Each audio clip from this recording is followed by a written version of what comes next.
23 August 2008, South Dakota School of Mines. We're going to talk about the T28. Andy was just talking on the audio computer recording. We were getting into the 72 flood and the aftermath. But you were just saying Arnett Dennis has written about it. Yeah, and they were seeding clouds, but they suspended in early afternoon when the storms got very large. And there's two aspects of a storm getting large. One is you probably aren't going to have much impact on it by dispersing a few pounds of salt into it. And the other thing is you don't want to be associated with the storm in case it produces a tornado or a flood or whatever. So they had suspended, and of course the rain and they were seeding out over the plains, not over the hills. Right. And the storm that produced the flood was sitting up over Rapid Creek drainage basin. Right. And I think the only regret I've ever heard anybody express that was involved in that whole operation was the guy in charge of the radar had shut down and went home. Oh. And there was no other weather radar in Rapid City at the time. Oh. And he, in retrospect, wishes he had stayed on And communicated to the what? Weather Service, because the Weather Service people didn't have a radar. Oh. So, just for the warning value. Just for the warning value. To alert them that such a huge, dense, powerful storm was developing. And that it sat over one place for an extended period of time. That's the danger. But, the normal procedure in any weather-related field program is you work when the weather is what you're looking for. And Right. if it's not what you're looking for, you try to take a day off. And what they were looking for was not this huge, powerful storm. No, they were looking for small rain, not necessarily even thunderstorms, but Right. smaller rain shower type clouds. And that was not a T28 project, that was some other seeding plane. Well, it's interesting, the T28 at that time was down in northeastern Colorado on the National Hail Research Experiment. It was the first year. So they were actually down in Grover, Colorado. Well, in fact, the T28, I think it was either in Cheyenne or Laramie. Yeah, and the radar was down in Grover. The radar was at Yeah. Grover. But anyway, so Paul Smith and some of the, I don't think anybody else is still here at the Institute that was involved in that. But anyway, everybody's out of town and they're trying to reach their families and find out if they're okay. And one of the guys, his wife was out camping in the hills with some Girl Scouts. And this is way before cell phones. So they shut down the T28 operation and hightailed it home to see how things were going with their family. Yeah, the T28 has never carried out a field project here in Rapid City. Yeah, which is funny, isn't it? Well, you need a combination of airplane and radars and other observing systems. And so usually the projects involve a group of different institutions and laboratories. And it just has always worked out that the group chooses to do their experiments someplace else. Yeah. The last big project in Rapid City was Project Hail Swath, which was 1966, I think. And Dick Schleusner was one of the... There is a film of that. They did a kind of a day in the life of Project Hail Swath. Oh, really? And they filmed the morning briefing and the discussion of what we're going to do, and they show people setting up instruments. Do you know where that film is? Well, I don't. I know where it used to be. Where did it used to be? Well, there used to be a cabinet of film, and they shot a lot of time lapse. You mean here, on campus? Well, it used to be in our offices when we were in the McClory building. Oh. In a cabinet. This is a 16 videotape? millimeter. This is a film. 16 millimeter. Yeah. And they had boxes and boxes of reels of time lapse. They had done a lot of time lapse photography of cloud development. Oh, point a motion picture camera at clouds and watch them go. Usually wide angle, and just watch a whole field of clouds develop. I think Harry Orville was in charge of that. He was numerically modeling clouds, and he wanted some actual cloud observations to compare, Mhm. gross statistics like growth rate and lifetime, things like that. Huh. But it was actually, Project Hail Swath was kind of the motivation for, and Dick Schleusner probably explained this, but they had a few airplanes that could fly around clouds, but they didn't have any that could fly into them. And a radar gives you a pretty coarse view of what's going on in a cloud, so they wanted more detailed information. And so Schleusner and Paul McCready sold the NSF on the idea of armoring an airplane and trying to get observations. And actually the grant to do that was an addendum to a Hail Swath grant. Was that right? Yeah. Oh, that's interesting. A little add-on money. Yeah, things were a little more informal back in those days, but it didn't. Nowadays, you probably couldn't get away with it. I think. Now the slush fund has a specific identifying number. Well, no, it's just, it was $250,000, which was a chunk of money in 1967. Oh, you know that was the figure for the T28? Yeah. Didn't Schleusner say that? No. Dick answered my questions very concisely, very un-Midwestern. We figure, we're looking at somewhere around $10 million to armor the 8 and get an A-10 ready for storm research. So. How's that going, by the way? We may as well talk about that now. Well, this has been a few years in the making. Well, yeah, the first community so-called workshop that looked at needs for aircraft and atmospheric research that identified a need for a more capable airplane than a T28 was probably 1980, 84 or 87, someplace in there. 84? Yeah. And I mean, the basic limitation of the T28 is it can only get up to roughly 20,000 feet above sea level. And a lot of interesting stuff happens in clouds at higher altitudes. Why can it only get to 20,000 feet? It's a performance limitation. It was a reciprocating engine, and really what happens in reciprocating engines as you get higher, the air gets less dense. So at some point you reach a limit. You can't suck the air in fast enough to burn any more fuel at a higher rate. And the other thing is propellers lose their thrust as the density of the air goes down. So, and it had a supercharger on it, which sucks. It's like a vacuum cleaner that sucks in more air. Is that all a supercharger does? Yeah. It doesn't make the propeller spin faster? Well, the engine makes the propeller spin faster because you're burning more fuel. Just because you have more air? And you can burn more fuel if you have more air. Oh, I see. So that's what a supercharger does for you. Because you have to keep the fuel-air ratio roughly constant. There's some optimum. So anyway, that type of airplane, if the airplane wasn't armored and if it didn't have all this stuff hanging off the wings, it makes it unaerodynamic. T28s have a ceiling somewhere around 30,000 feet if they're clean and they have a supercharged engine. But that one, and the other problem that T28s have is they're a trainer. They're not designed for long missions. I mean, a normal training flight's an hour or something like that. So. It would, an airplane that could fly for several hours would be much more useful. And so they were looking for many years, and nothing was coming along that looked like a good prospect. The highest priority in the community was a high altitude airplane. And in the early 90s, they came up with a B-57. NASA had this grand idea to unload one of their B-57s and let NSF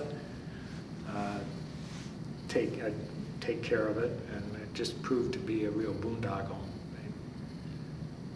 And And then in the late 90s, Now, what do you mean in boondoggle? What was wrong with that idea? NSF just doesn't have the resources to keep an airplane of that complexity flying. It was costing. Cost. Well, so they did it. They did do it. They transferred it. NCAR was running it, and but you needed a pilot and a WB-57 as a. There's actually a B-57 out at the museum out at the Right. at Ellsworth. Just sitting there. Just sitting there, but it's it's a two-man operation, and the cockpit's not pressurized, so, and it'll go up to like 60,000 feet. But you need to have a pressure suit, or your blood will boil. And that's a whole. I mean, there aren't very many of these pressure suit type operations left, so that's a whole. That's an old plane, That's right? World War II? 50s. 50s, okay. Yeah, historically, in the 50s, the idea was you would fly so high that the anti-aircraft missiles couldn't shoot you down. I see. And then when they shot down Gary Powers and his U-2 at the end of the 50s, they decided, well, the Russians can get a missile up to 60,000 feet now. And then the game became to fly the wave tops, 50 feet off the surface and fly under the anti-aircraft radar. Baba Black Sheep. And so they had B-52s skimming the wave tops across the Atlantic. So anyway, the B-57, all the expense of maintaining a pressure suit operation, they had to sink several $1 million into it for wing spar and different types of mechanical problems. And then one day... So did they armor that B-57? No, this is for high altitude stratospheric measurement.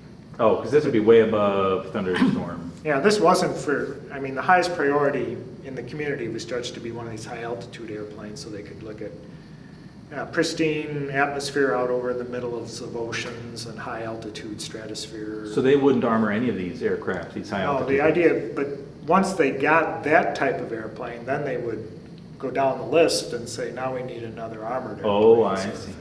So this was not to replace the T-28 exactly, it was to do something else? It was the community judgment that was the...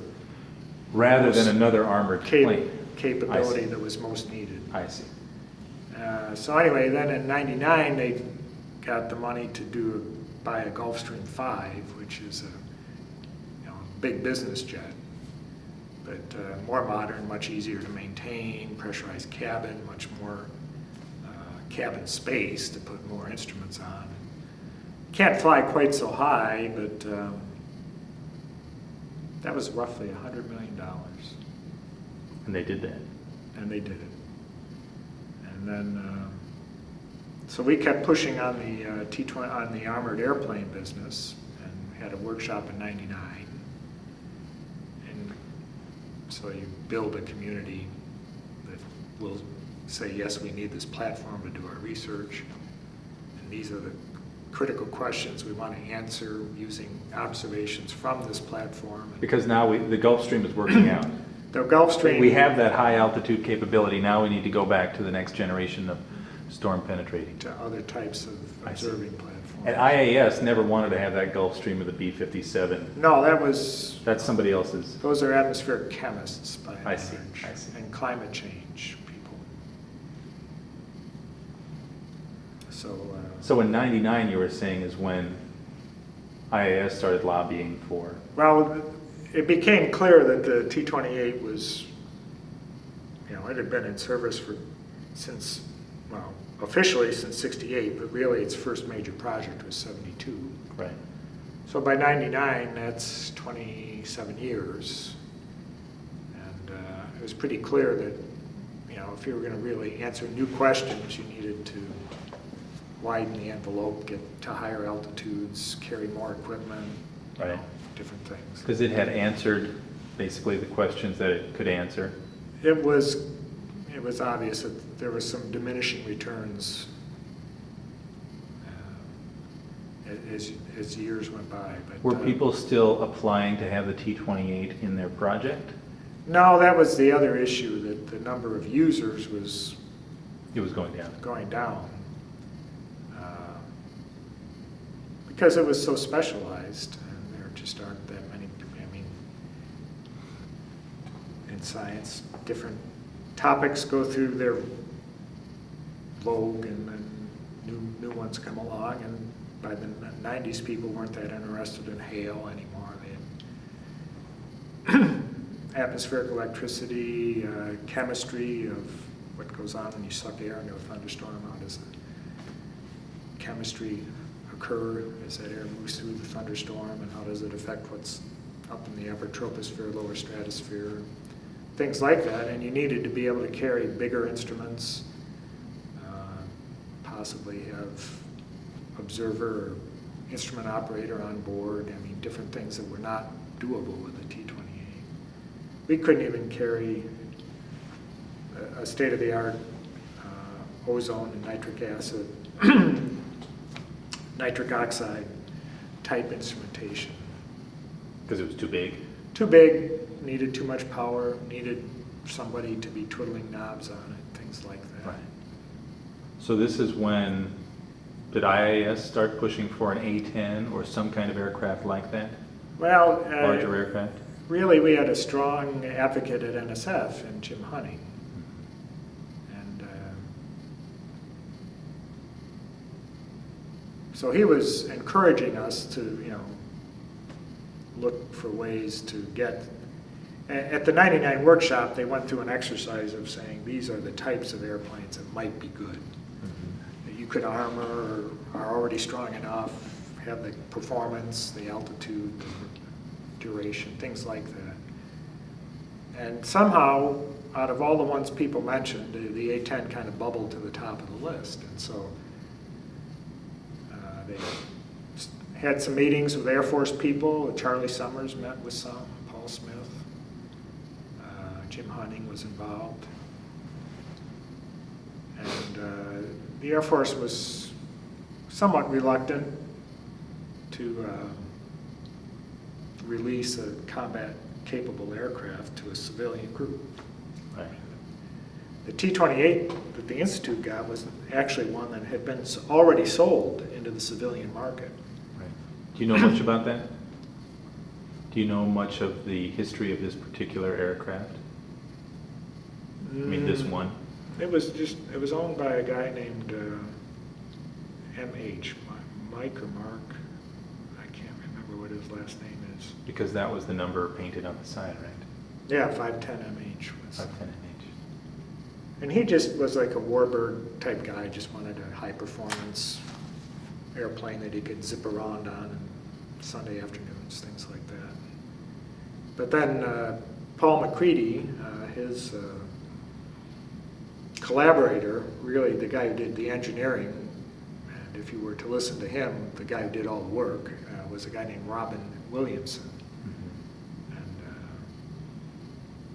so Robin Williamson, they got the money, they didn't identify an airplane. And Williamson was in charge of identifying the airplane. You mean the airplane model or the particular airplane? You know what I mean? As I understand it, they had not even identified it would be a T28. I see. And Williamson did some kind of a study looking at performance, and what he really thought would be best would be a Douglas Dauntless dive bomber. And because they're a dive bomber, they had really strong wings because they could pull 12 Gs by design. And so that's the key characteristic that they were worried about, was they don't want the wings to come off this thing if it gets bouncing around in a thunderstorm. And of course it was a combat aircraft, so it already was fairly, some resistance to bullets and things like that was built into it. So, but Williamson decided that that there weren't very many of these things left, even in 1967, and it would be hard to keep them running. But there were, at that time, hundreds of T-28s around, and so it would be easier to find parts and people who knew something about them. So anyway, they went with the T-28, and it could, as a fighter trainer, it was designed to handle, I think, 6 Gs. So you know, it had reasonable characteristics. And there was a debate about whether to go with a twin engine or a single engine airplane. So, oh, for a different kind of airplane, It would be not the Dauntless nor the T-28. I mean, but a twin engine. some kind of a twin engine. Because they had used these airplanes in the Thunderstorm project in the late 40s. They were P-51s. Or 61s, excuse me. And it's kind of a funny looking airplane. It had like two fuselages tied together with the cockpit thing in the middle, Oh, sure. and it had twin engines. So the idea would be, you know, it'd be safer because if one engine went out, you'd still have one engine to get you home. And, Williamson thought that was a crock, that if the conditions were so bad that one engine went out, probably both of them would go out at the same time, and it wouldn't do you any good to have two dead engines. So. They are identical engines. So, anyway, that's how they came up with the T-28. And all the same discussion went on with in '99, you know, looking at different project or possible airframes. Excuse me, do you know, is Robin Williamson still around? Is he I living? don't know. You know, it was, I think, more than 10 years ago. I'd just gotten back. I'd spent the summers in another location, and I got back and I had a call, and he was coming through with his wife. They were in an RV just cruising across the country, and I learned a lot. Yeah, I took him out to see the airplane and went out to lunch with him and stuff. But I haven't had much contact with him since then. So was it Robin Williamson who, like, physically himself, personally, riveted the armor onto the aircraft and all of that? Well, his Or he shop, was the designer, his shop. That's what I see. but he did He worked the engineering. He worked for Paul McCready, or Paul McCready sort of subcontracted it I out think to Paul McCready his shop. subcontracted. Okay, They had collaborated on other things. They were long-term collaborators. sure.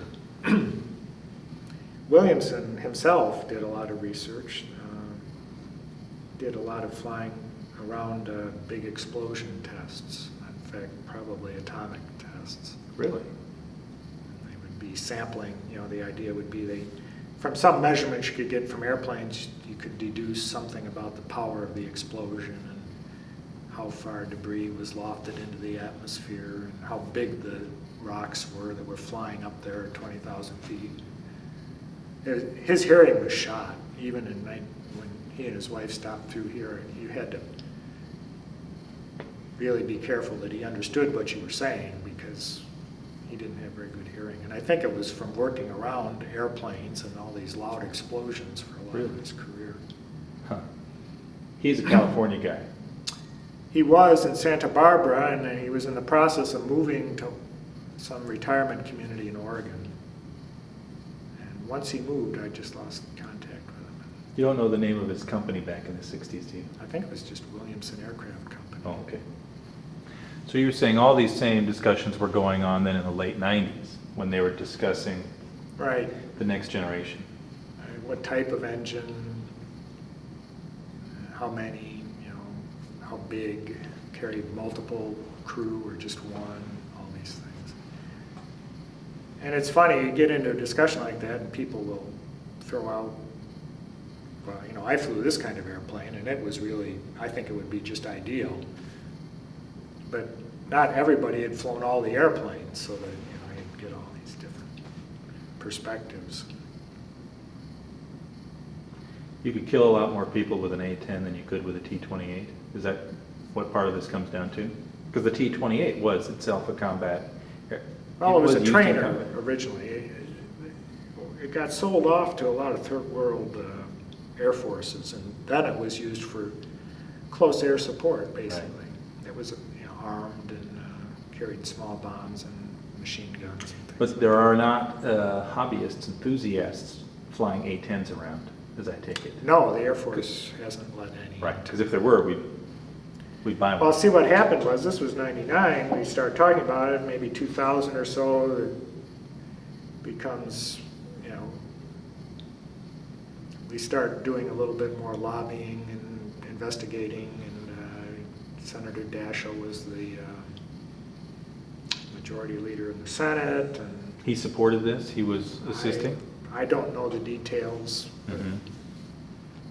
he could exert some influence if it was needed, I guess, is where it got. But then September 11 of 2001, the Air Force just shut down, said, no way. And part of the reason was just the basic philosophy of you don't want some combat-ready airplane sitting in some hangar someplace that somebody could break into and run off with. And the other thing was that they were worried about if they give one to the state of South Dakota, then everybody else will want one. And I guess the Forest Service wanted them for fire spotting. Sure. And the State Department wanted to hand them out for drug interdiction to South American Air Forces. The A-10 just turns out to be a pretty handy aircraft for a lot of uses. Well, it's rugged is one key quality. So, not particularly fast, but rugged and can operate off of small airstrips. So anyway, in September of 2000, everything got turned off, and of course, 2001, excuse me. But then Jim Hunting at NSF,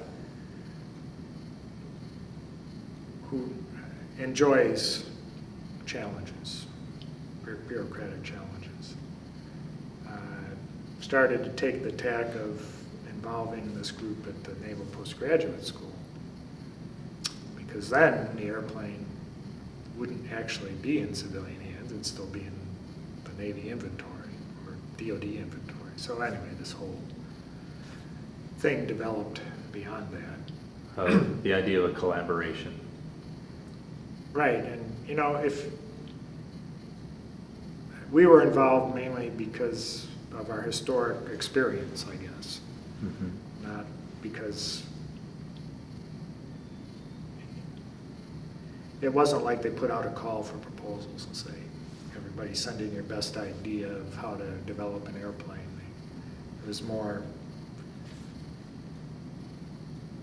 directed towards us, and the Naval Postgraduate School, SURPASS, the Center for Interdisciplinary Research and Remotely Piloted something or others.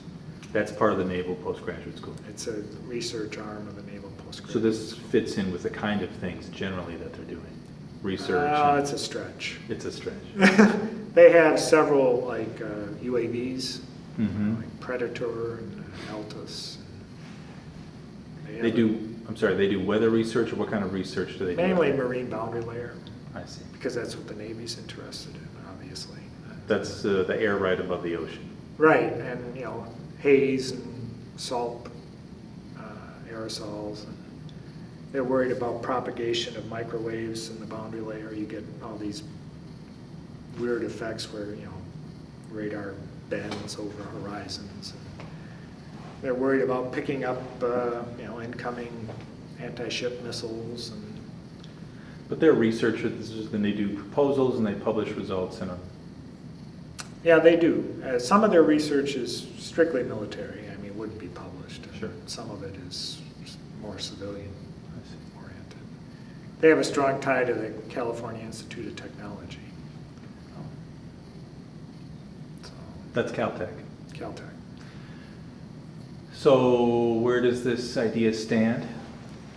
Well, what happened was this NSF Atmospheric Science Division has a program for what they call mid-size infrastructure, the projects that range from a few million to maybe a few tens of millions in size.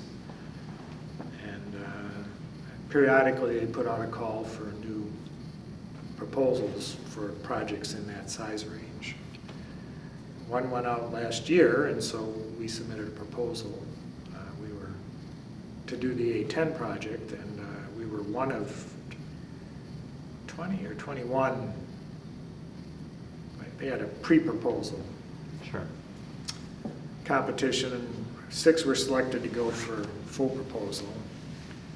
We were one of the 6, and right now we've been told that recommendations have been made to the division director, and the division director, according to Paul Smith, is waiting to see how the '09 budget looks. Huh. But you don't know what these recommendations were. We don't. So you may be out of it, you may be We- doing great, you just don't know. We don't know. The hints are that we're in it still. As far as you know, it's still a live idea. But, this is, this mid-size infrastructure is something that the division is going to put in something like $5 to $8 million a year for 5 years. Mm-hmm. They'll select one or more proposals and fund them for this period of time. Sure. How much did you ask for? Well, we don't know what condition, if we get an A10, what condition it will be in. Sure. So it could be as small as 5 million, could be as large as 10 million, depending on. Total, not per year. Yeah, we had proposed to do it in 2 years, I see. total for 2 years, and depends on whether we have to buy new engines, Yeah. different big expense items. And, but the division budget is something like, I don't know, 230 million. So depending on whether they get flat budget for 08 to 09 or a few percent increase, that 5 to 8 million might shrink or. So And the division you're referring to is what division? atmospheric science division Atmospheric science. at NSF. So you're asking for a big chunk of money, but of course they have a lot of stuff that has to be funded that's already ongoing or in. So the percentage increase they might get determines how much money they have for like new stuff. And you were working at NSF for 1 year, about a year ago, Right. in that division, I assume. In that division? Were you down the hall from Jim Hunting? Yes, I was. He's still there. He's been there for a while. He retired Oh, he did retire. at the end of July. Is that too bad? Did you lose an advocate? I think so, but I think he's He just retired. just retired. But I think he's working part-time under some agreement. And Jim Hunting has no connection to South Dakota School of Mines. He just supports this idea. Right, no, he's never been. He's not Harry Orville's nephew or anything like that. No, he used to run the NASA fleet. In fact, he was probably the guy that was involved in transferring a B-57 over to NSF at one point. But I think one thing he would like to do is to see more interagency sharing of aircraft. I mean, what happens in the government is people get these big toys and they become theirs. And it's very expensive for each agency to have its own toys and maybe only use them for part of a year. And, There's a lot of hangar time involved in these aircraft. so if his vision is the situation would be better if we had some of these platforms that were shared, say, between NASA, NOAA, NSF, or whoever. Right. And so he looks at this postgraduate school thing as a way to leverage some of the DOD. Does a proposal like this have a PI? It does, and the PI is a guy at the Naval Postgraduate School, in fact, who is a graduate student colleague of mine from SUNY Albany. His name is Heflidi Janssen. He's an Icelander by birth. And so in this scenario, let's say they just green light everything, said, perfect plan, go do it. How would it work? School of Mines, this would be basically, School of Mines and Naval Postgraduate School would be the principal collaborators? Right, and the lead is the postgraduate school. And there's 2 phases. The only one we've written a proposal for now is the development phase. Sure. And actually, most of that would be contracted out to an aeronautical engineering firm. And we're in there as advisors, just on what needs to be, what the environment is like that the airplane's going to be operating in, Right. and set up some kind of protocol for collecting and archiving data, things like that. Right. And the second phase would be once the airplane's ready to go, we'd try to get a cooperative agreement to operate the airplane with NSF support, Mhm. which is what we did with the T28 in its later years, and starting from when I got to South Dakota.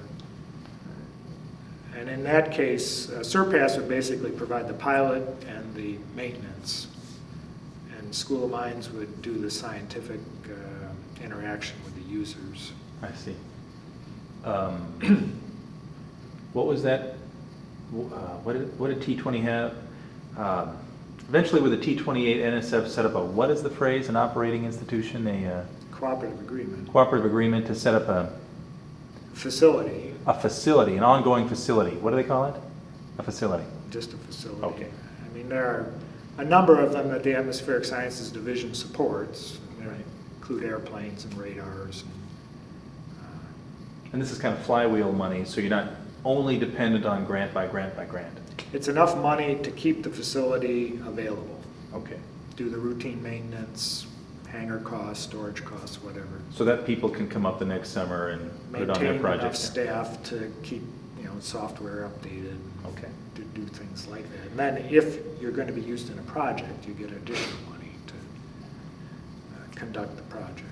So if you had to lay down a bet about the odds that this will happen right now? Well, it looks pretty good unless the federal budget really goes to pot. Okay. So this is not a long shot at this point? Not a long shot. Not if I ask you. So can we talk about then the end of the T28 program? How that ended, why that ended, and then what happened to the plane? Can you tell us that story? Oh, I didn't send you the pictures. I should have. Did you just get pictures of what, Ohio? Is that where it is now? Illinois. Illinois.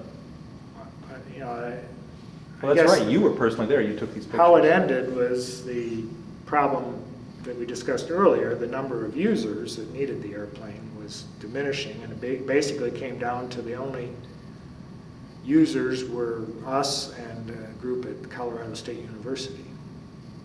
And,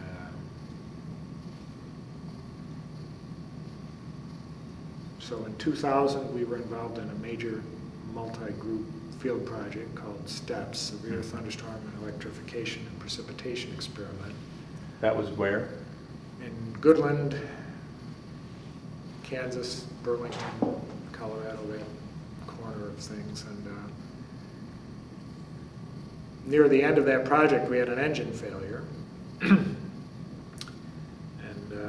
Jim Hunting gave us another $50,000 to replace the engine. So at that point, the idea was there was no successor platform to take over. We'd keep the T28 in service. And if you look at the cost involved, we were a pretty low budget operation compared to most NSF facilities. But then what happened was we didn't really have a full-time mechanic. Charlie Summers was our so-called mechanic, and he's certainly certified, but it's kind of a time issue for him. Right. He couldn't really afford to devote a half a year to rebuilding, installing and rebuilding an engine. So we contracted it out to a group at Goodland, the FBO at Goodland, and they got an engine put on it, but we had a lot of trouble. It kept, metal kept showing up in the oil. And it kept chewing itself up, and it turned out to be a problem with,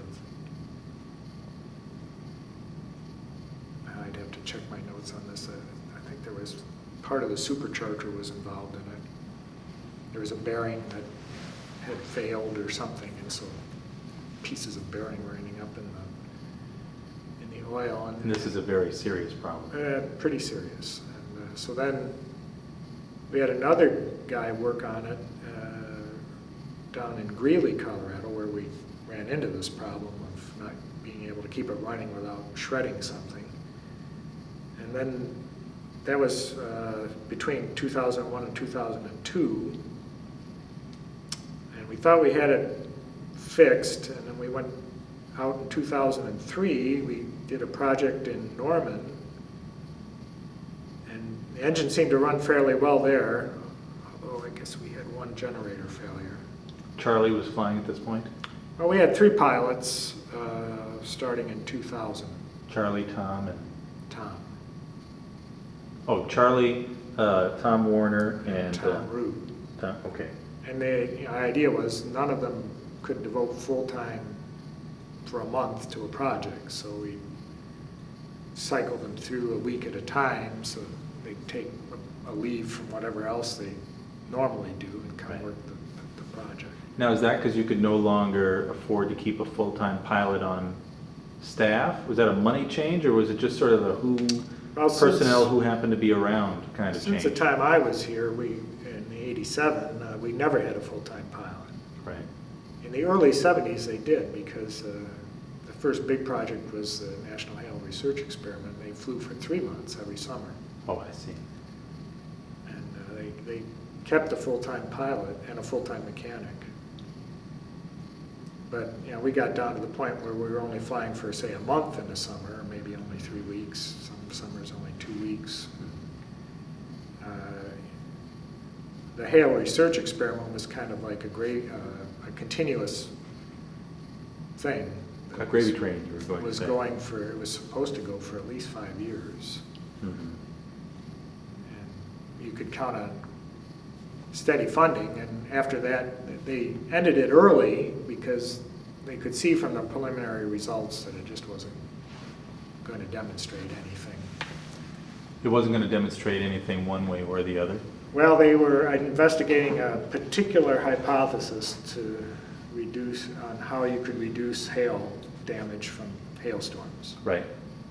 And it was pretty clear that the storms weren't working the way that the hypothesizers thought, and that what they were doing to the storms wouldn't modify their hail producing behavior. So they ended the experiment early, after 3 years, but continued to do not actual cloud seeding, but just study the storms without trying to seed them for 76, 77, maybe 78, but not for 3 months. Right. Well, they might have gone 3 months in 76, but certainly not after that. And then kind of the last gasp was a project in Miles City in 1981, which went for 3 months. That was the last gasp of what? The Hail Research Experiment. Oh, I see. Or things related to hail research. Sure. So after 81, T28 was not doing hail research, it was doing other kinds of... Well, it continued because that's what it was rigged up to do. So in 77, I'm trying to think, I should have brought my notes, but 78, they went to Florida and also to Oklahoma. They were involved in a project, mesoscale storm project, not involving cloud seeding, but just studying storm physics. And that was funded by NOAA and the FAA. In 79, they had the episode where the pilot, John Prodan, made too quick a turn on a wet runway and nosed into the mud. And I don't think they did anything in 1980. And 1981 was this experiment in Miles City, Montana, COPE, C-COPE, C-C-O-P-E. But then, these projects were on a year-by-year basis, so you never really knew whether you'd have a project next summer or not. So they had to cut back on the staff and assign people multiple duties to keep them funded, things like that. So after the Hail Research Experiment, they never had a full-time. I see. But they kept it going for another... We had a full-time mechanic up until 96. Mm-hmm. Then it was Charlie after that. And then it became Charlie. He was John Lee. Are you going Right. to interview? Okay. So, I mean, John, without John, the airplane never would have lasted as long as it did, because he knew the ins and outs of keeping it going. We had basically the same engine. They had an engine failure early in Cope in 1981. When got over to Minneapolis and got back within a couple of weeks. And that engine ran from 1981 till 2000. That's the same engine that had Same failed, engine. or they bought a new engine in 81? I think they bought a new Or rebuilt it, or fixed it, or rebuilt something? it or did something. So that kept going? Oh, that kept going until this engine failure, you said? It ran basically almost 20 years. Um, And it takes a good mechanic to, I mean, we weren't putting a lot of hours on it, Right. maybe only 40, 50 hours a year, but Hmm. still, that's almost harder on an engine than running it every day. So, So you were saying in '02 or '03 or so, you thought you had this problem fixed? right, and then we started to have problems with generators. Because,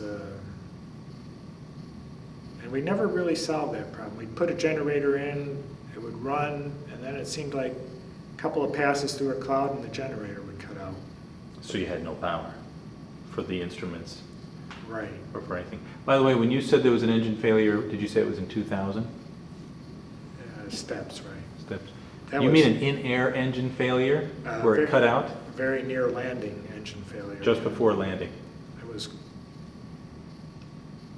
a combination of good piloting and dumb luck that he actually got it onto the runway Who did? without having to land in a cornfield. Tom Root. Tom Root did. I mean, he was in his approach pattern when the engine started coughing and he was losing power, and he just managed to crank it around and get it lined up on the runway when the engine died, and he kind of coasted in. But the official story is the engine was still running when he got onto the ground, because Charlie didn't want to file a report of a, you know, it counts as a normal landing if your engine is running when you hit the ground. Was it running when he hit the ground? Very poorly. Okay. It was sputtering. It's sputtering. It was. You can see it in the video. Oh, there's video of this landing? Oh, yeah. Oh. Video from inside the plane, It's under the wing, actually. under the wing. Oh, okay.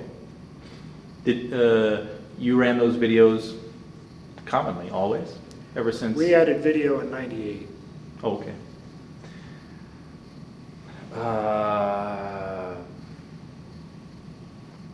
Oh, so the generator problem.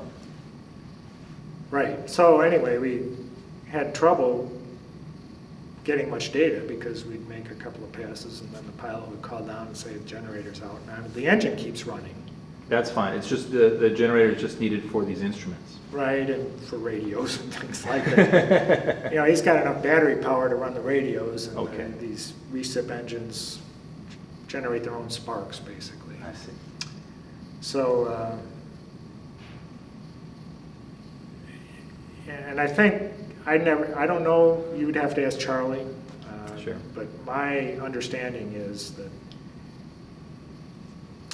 John Lee had put something into the engine that deflected water around the generator. And when they rebuilt, put the new engine on, of course the guys in Goodland and the guys in Greeley didn't know anything about this. It's not in the manual. Yeah. And so somehow these generators were getting wetter, and that contributed to their failure. The other problem is that these generators are all rebuilt generators from 20, 30 years old. Sure. And maybe you can't rebuild them more than a certain number of times before they just become unreliable. And as it turns out, I mentioned this to Mark Clark, the guy who bought the T28 from the Strategic Air and Space Museum. I said, well, I think the thing that really killed us was we couldn't keep a generator running. He said, oh yeah, somebody here in Rockford had trouble with bad generators. They just switched to a different supplier, Mm-hmm. and that solved the problem for them. So, but anyway, at that point, the combination of not such good reliability and diminishing pool of users, Mm-hmm. Jim Hunting said, this is it, guys. we can't really justify continuing, in the later years, I think we were getting somewhere between 200 to 250,000 a year to keep this thing running. And it just became clear that it wasn't worth the investment. So what was the last season? 2003. 03. And after that, it was parked at the Rapid City Airport. Yeah, I think, it was, we did do some flights in 04, just test flights. Mm-hmm. In fact, Charlie and Dwayne Berkey was hired on as a mechanic in 02, maybe 03. First field project with him was 03 anyway. Mm-hmm. And, Charlie knew him and said, look guys, I'm not gonna do all this maintenance work on this airplane, and I know this guy could do it, so we hired Dwayne. And in 04, I think Charlie and Dwayne had the idea that they would roll the airplane out and start it up at least every month. I see. Just to, thinking that would keep it in better running condition. But then the funding ran down, and of course we couldn't keep Dwayne on without the NSF support. Sure. And it flew to Seward Mm-hmm. In 06, so it was still flying, it was still flyable. Did it fly anywhere after that? No, Clark, the guy that bought it from the museum, basically took it from storage in Seward on a truck, took the wings off. Well, I remember in 04, I remember when Charlie flew it off. Everyone went out there, didn't they? 06. Was that 06? I think it was. Yeah, everyone went out and Yeah, they there it had went. a big deal. And he never came back. Never came back. Never flew again. That's right, that was the last flight. So, can you tell me the story about, so once it's clear it's done with its research life, the discussion starts what to do with this plane. Yeah. And who was, this is Paul's I think Paul job, this is your job, whose job? took the lead on it. I mean, we all contributed ideas. Charlie was involved. We thought that the Smithsonian would be a good place to try to put it on display. And we wrote, went through the process of making an application and whatever you do there. And their curator eventually decided, no, we don't need any armored T28s in our collection. Other two prospects were the Ellsworth Museum out here and the one in Omaha. And Charlie was not much enamored with the operation out here because they don't have much indoor space. They'd probably sit outside and it would just slowly go to its natural decay. Plus, they don't have a lot of resources. And as it turns out, they can't even accept new items for display because the base commander has not designated an officer to run the museum operation. Well, this is an official Air Force. This is an official Air Force museum, but it's up to the base commander to kind of keep it running. Right. And right now he's got a staff sergeant keeping it running, which according to the rule book, you can't change your collection. He doesn't have authority to accept planes. Right, and it could be that the Air Force says, well, if there's a museum in this state, that means it's not getting much local support, we won't trust them. Because these Air Force museums transfer a lot of stuff around. Mm-hmm.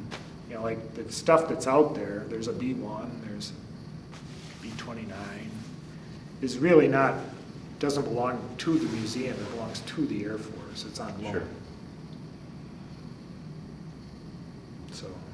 So IAS did not, you couldn't pursue that option. well, it turns out we couldn't. We didn't, mainly because Charlie recommended against it. You couldn't have anyway. And it turns out we couldn't have anyway. And the school has an alumni on the board of that Strategic Air and Space Museum, and Julie Smolagowicz said, oh, we've got an alumni, and we'll approach them. And they said, oh, sure. Julie was the VP of Public Relations. Right. And everything looked good, but I don't know all the details, I just know they went through a period where they had a new executive director about every 3 months or 2 months. They were suffering from budget problems. They are not an official Air Force. They are a private organization, as you understand? Well, they're a private organization, but still a lot of their collection is on loan from the Air Force. The museum used to be on the base at Offutt Air Force Base. Mm-hmm.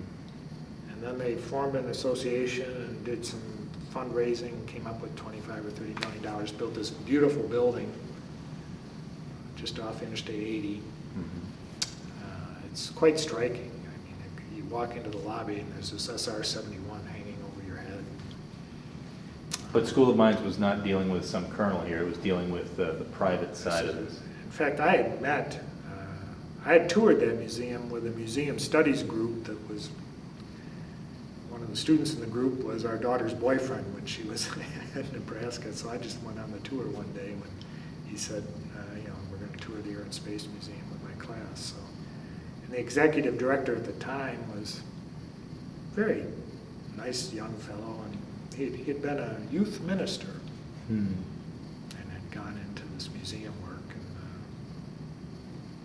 But the museum doesn't get any money from the Air Force. Right. They get stuff that they can display on loan.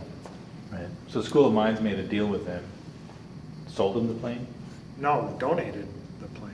Okay, but formally deeded it over or something? Well, we had to get permission from the state legislature. There was actually a law passed that allowed us to donate state property. Because it was state property, yeah.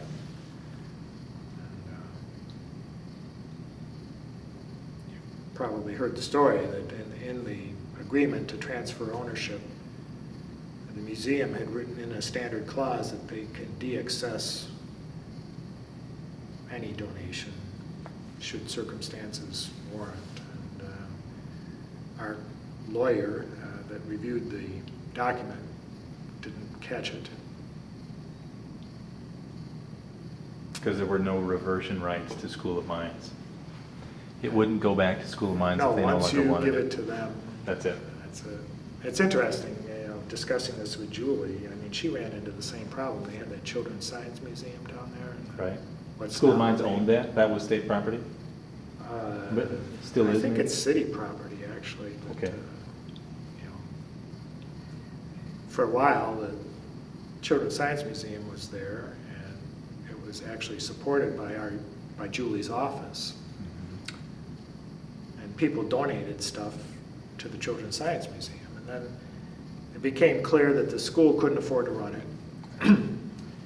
And they worked out a deal to transfer all of the stuff to the Y, which now has a Children's Science Center on Quincy, I think. There, at that same building? No. Different place, Different okay. building. It's right behind the main Y building. It's Oh, a I didn't know house. that. It used to be a house. Anyway, some people that had donated money to the Children's Science Museum when it was owned by the school said, well, if it's going to the Y, I want my stuff back. Mm-hmm. And Julie said, sorry, Right. you gave it to us and we can do whatever we want with it. So she knew this. She was on the other side of the... And she apparently should have known or did know that the Strategic Air and Space Museum could do the same thing.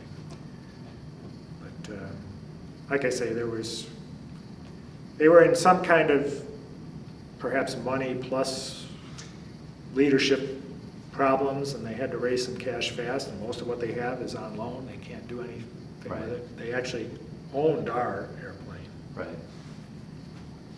So, well, in retrospect. Did the plane ever actually get to this building, as far as you know? No. It got to the airport nearby. Seward, right? It's just west of Lincoln, actually. And that was in a hangar owned by somebody, some well-respected airplane-type person from that part of Nebraska who helps the museum when he can. Mm-hmm. But if you look at the street, I think we kind of went into this with not, we should have paid more attention to what was going on, but if you look at the Strategic Air and Space Museum website, basically these museums subsist on donations. I think it's, admission gives them a little bit of income, but not much.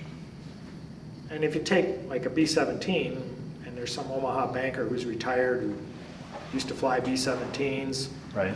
And you have this B-17 that you want to restore, maybe the banker will give you a couple $100,000 or whatever to kind of, produce a display that celebrates the kind of work he did as a young person. Because there's a connection there. Hold on one second, please. Let me just switch tapes.